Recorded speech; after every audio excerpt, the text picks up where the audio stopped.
잠깐 기도하겠습니다. 사랑과 은혜의 하나님 감사합니다. 또 하나님께서 우리를 지켜주시고 보호하시고 인도해 주셔서 이 아름다운 4월을 맞이할 수 있도록 인도하시니 감사합니다.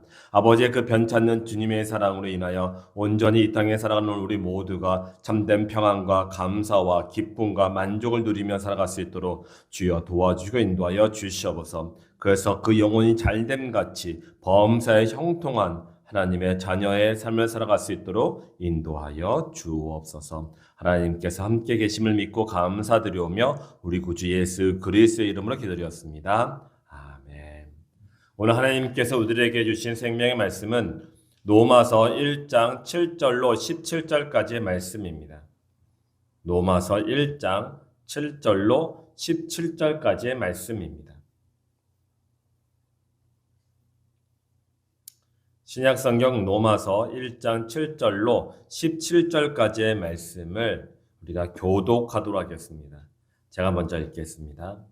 로마에서 하나님의 사랑하심을 받고 성도로 부르심을 받은 모든 자에게 하나님 우리 아버지와 주 예수 그리스도로부터 은혜와 평강이 있기를 원하노라.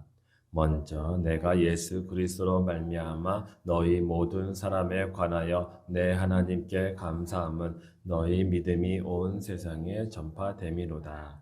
내가 그의 아들의 복음 안에서 내 심령으로 섬기는 하나님이 나의 증인이 되시거니와 항상 내 기도에 쉬지 않고 너희를 말하며 어떻게 하든지 이제 하나님의 뜻 안에서 너희에게로 나아갈 좋은 길 얻기를 구하노라.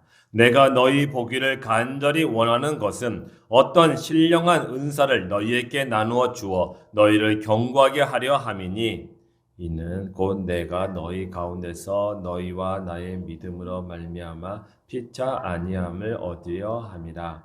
형제들아, 내가 여러 번 너희에게 가고자 한 것을 너희가 모르기를 원하지 아니하노니 이는 너희 중에서도 다른 이방인 중에서와 같이 열매를 맺게 하려 함이로되 지금까지 길이 막혔도다. 헬라인이나 야만인이나 지혜 있는 자나 어리석은 자에게 다 내가 빚진 자라. 그러므로 나는 할 수 있는 대로 로마에 있는 너희에게도 복음 전하기를 원하노라. 내가 복음을 부끄러워하지 아니하노니 이 복음은 모든 믿는 자에게 구원을 주시는 하나님의 능력이 됨이라. 먼저는 유대인에게요 그리고 헬라인에게로다. 함께 읽겠습니다. 복음에는 하나님의 의가 나타나서 믿음으로 믿음에 이르게 하나니 기록된 바 오직 의는 믿음으로 말미암아 살리라 함과 같으니라. 아멘. 하나님께서 오늘 이 새벽에 우리들에게 주신 생명의 말씀을 가지고 성도의 사랑이라는 주제로 말씀을 증거했을 때 하나님의 크신 은혜를 다 받으시기를 주의 이름으로 축원합니다. 아멘. 신약 성경에서요. 신약 성경에서 가장 많이 나오는 단어가 혹시 무엇인지 아십니까? 신약 성경에서 신약 성경의 단어들을 한번 찾아봤더니 이렇더군요. 우리가 은근히 많을 것 같은 십자가라는 단어는 79번, 79번, 79번 나옵니다. 그리고 은혜는 142번 나오고요. 구원은 165번 나옵니다. 그리고 믿음은 296회 나오고 사랑은 354회가 나오더군요. 그에 반해서 우리라는 단어는 1343회가 나옵니다. 그리고 하나님이 거의 비슷하게 1384회가 나와요. 그리고 예수님, 그 예수라는 단어가 1400여 회가 나옵니다. 그러고 보니까 신약 성경에서 우리라는 단어가 정말 많이 나와요. 하면 3등이죠, 3등. 3등 할 정도만큼 이렇게 많이 나오더군요. 그렇게 많이 나온다는 것은 곧 이 우리라는 단어가 우리에게 중요한 의미를 갖고 있다는 것을 하나님께서 가르쳐 주시는 것이죠. 오늘 본문 1장 7절에 있는 말씀에서 사도 바울은 이렇게 말합니다. 로마에서 하나님의 사랑을 받고 성도로 부르심을 받은 모든 자에게 하나님 우리 아버지와 주 예수 그리스도로부터 은혜와 평강이 있기를 원하노라. 이 말씀에 하나님 우리 아버지와 주 예수 그리스도로부터라는 단어, 이 단어는 이 문장은요. 믿음을 가진 사람들은 한 분이신 하나님 아버지와 한 분뿐이신 우리의 주인이신 예수 그리스도를 말하고 있는 것입니다. 그렇습니다. 우리가 다른 사람들과 만났을 때 그 사람이 나와 같은 교회는 다니고 있지 않다고 하더라도 그 사람의 갖고 있는 믿음이 우리와 같은 믿음이라면 우리는 그 사람을 가족과 같이 여겨야 하는 마음이 있어야 할 것입니다. 왜냐하면 우리의 하나님 아버지가 그들에게도 하나님 아버지이시고 우리의 주인이신 예수 그리스도가 그 사람에게도 주인이기 때문에 그렇습니다. 우리는 같은 믿음 안에서는 한 아버지와 예수 그리스도를 믿고 있는 것이죠. 이 8절에 있는 말씀을 보면은 먼저 내가 예수 그리스도로 말미암아 너희 모든 사람에 관하여 내 하나님께 감사함은 너희 믿음이 온 세상에 전파됨이로다. 로마 교회 교인들의 믿음이 굉장히 좋았음을 우리가 알 수 있습니다. 아마 바울이 이 글을 쓸 때는 그의 마음이 무척이나 기뻤음을 우리 이 한 구절만 봐도 알 수가 있죠. 저도 얼마 전에 어느 교회에 이야기를 이제 어떤 권사님으로부터 들은 적이 있습니다. 그 교회가요, 이 코로나 시기 때는 성도들이 많이 빠져나갔다고 합니다. 그런데 이 코로나가 끝나자마자 많은 새 신자들이 그 교회로 찾아왔다는 소식을 그 권사님을 통해서 들었습니다. 그런데 저의 마음도 또 그곳에 함께 있었던 모든 사람들의 마음에 참 감사함이 넘쳤습니다. 비록 우리 교회는 아닐지라도 그래도 구원받는 영혼들이 많아졌다는 것은 우리 모두의 기쁨인 줄 믿으시기 바랍니다. 우리가 부활절 주일에 우리가 예수님의 살과 피를 나눠서 우리 함께 영접을 하였는데 그때 나눴던 말씀이 한 구절이 생각나더군요. 로마서 11장 26절에 너희가 이 떡을 먹으며 이 잔을 마실 때마다 주의 죽으심을 그가 오실 때까지 전하는 것이니라. 그렇습니다. 우리가 때를 얻지 못하든지 예수님의 살과 피를 영접한 그 믿음을 갖고 있는 모든 사람들에게 주어진 예수님의 명령은 바로 예수 그리스도를 전하는 것이었습니다. 또한 9절에 10절에 있는 말씀을 보면은 사도 바울이 기도를 합니다. 내가 그의 아들의 복음 안에서 내 심령으로 섬기는 하나님이 나의 증인이 되시거니와 항상 내 기도에 쉬지 않고 너희를 말하며 어떻게 하든지 이제 하나님의 뜻 안에서 너희에게로 나아갈 좋은 길을 얻기를 구하노라. 우리의 기도는 나 자신과 가족을 위한 기도가 가장 중요합니다. 그리고 나서 다음으로 중요한 것은 한 믿음 안에 있는 신앙 공동체의 영혼들을 위해서 기도하는 것입니다. 사도 바울은 로마 교회에 있는 그 교인들을 위해서 쉬지 않고 기도를 하였다고 합니다. 이것은 실은 자신을 위한 것입니다.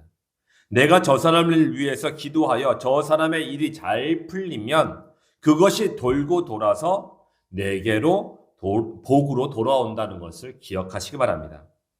예수님께서요, 우리에게 복음을 전도할 때 어느 집에 들어가면 그 집의 평안을 위해서 기도하라라고 말씀하셨습니다. 이 마태복음 10장 12절 13절에 있는 말씀이죠. 또 그 집에 들어가면서 평안하기를 빌라. 그 집이 이에 합당하면 너희 빈 평안이 거기 임할 것이요. 만일 합당하지 아니하면 그 평안이 너희에게 돌아올 것이니라. 그렇습니다. 평안은 한편으로 그 집에서 하는 모든 일들이 잘 될 수 있도록 기도하는 것과 같은 것이죠. 그런데 그 집에 내가 기도하는 그 평안이 합당하지 아니하면 어떻게 한다? 그 평안이 기도하는 사람에게로 돌아온다라고 말씀하고 계시는 것이에요.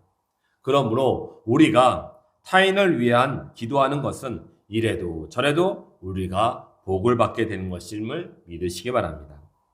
사도 바울이 로마 교회 교인들을 만나고 싶은 이유를 11절에서 12절에 이렇게 이야기하고 있습니다. 내가 너희 보기를 간절히 원하는 것은 어떤 신령한 은사를 너희에게 나누어 주어 너희를 견고하게 하려 함이니 이는 곧 내가 너희 가운데서 너희와 나의 믿음으로 말미암아 피차 안위함을 얻으려 함이라. 이 말씀에 어떤 신령한 은사, 이 신령한 은사는 하나님이 우리들에게 주신 능력이며 예수님께서 우리들에게 주신 권능입니다.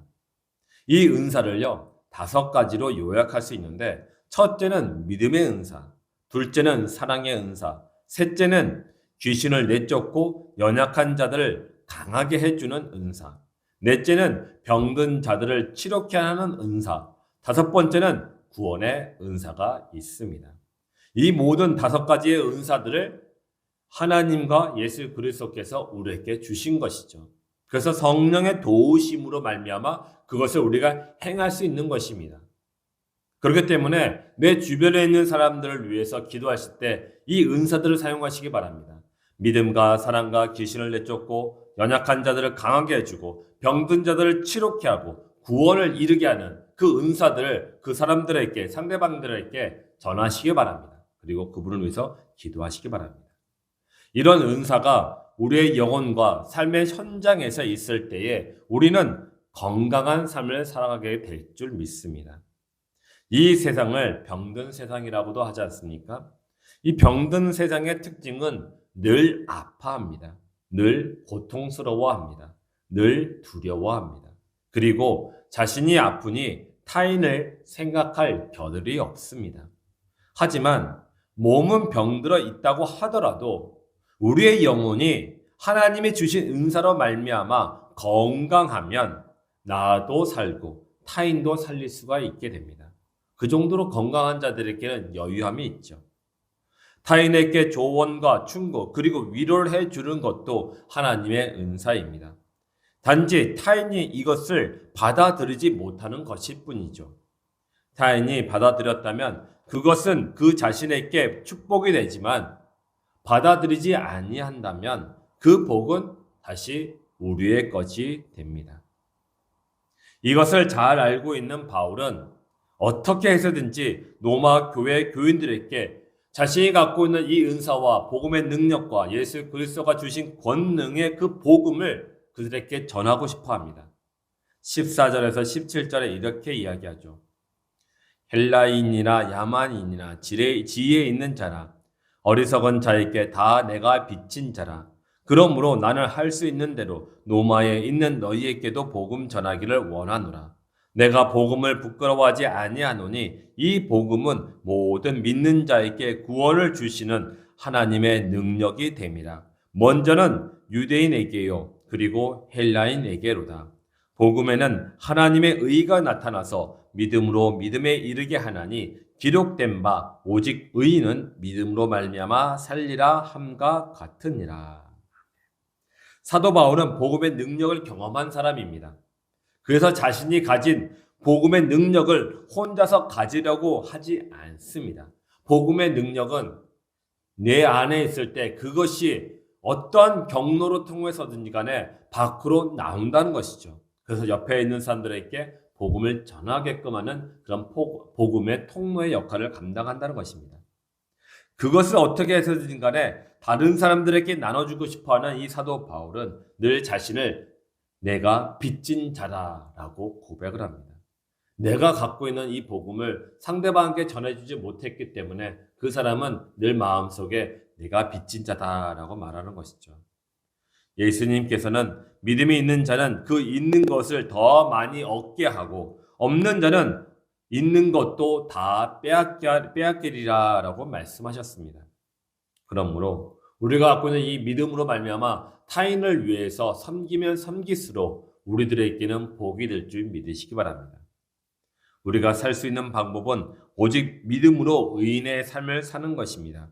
우리 모두에게는 오직 복음으로 믿는 자에게 주시는 하나님의 구원의 능력을 다 받아서 우리 주님의 교회 모든 성도님들의 삶의 기쁨과 만족이 넘치시는 그런 행복한 삶을 살아가시기를 주의 이름으로 축원합니다. 잠깐 기도하고 마치도록 하겠습니다. 사랑과 은혜 하나님 감사합니다. 아버지 하나님 그렇습니다. 아버지 사도 바울이 로마 교회에 있는 교인들을 향해서 자신이 갖고 있는 그 사랑의 마음을 전했습니다. 아버지 하나님 위로와 격려와 또 사랑의 고백과 또 그들을 향한 그 빚진 마음들을 사랑으로 이렇게 보냈습니다.